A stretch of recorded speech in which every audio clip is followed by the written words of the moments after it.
যে কয়েকটি কুফরি বাক্য আমরা নিয়মিত বলে থাকি: ১. আল্লাহুও লাগে, ইল্লাও লাগে, নাউজুবিল্লাহ। ২. তর মুখে ফুল চন্দন পড়ুক। ফুল চন্দন হিন্দুদের পূজা করার সামগ্রী। ৩. কষ্ট করলে কেষ্ট মেলে। কেষ্ট হিন্দুদের দেবদেবীর নাম, তাকে পাবার জন্য কষ্ট করছেন। ৪.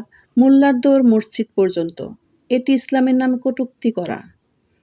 ৫. লক্ষ্মী ছেলে, লক্ষ্মী মেয়ে, লক্ষ্মী স্ত্রী এগুলো বলা, হিন্দুদের দেবীর নাম লক্ষ্মী, তাই ইসলামে এটি হারাম। ৬. কোনো ওষুধকে জীবন রক্ষাকারী বলা, জন্ম মৃত্যু একমাত্র আল্লাহ তাআলার হাতে।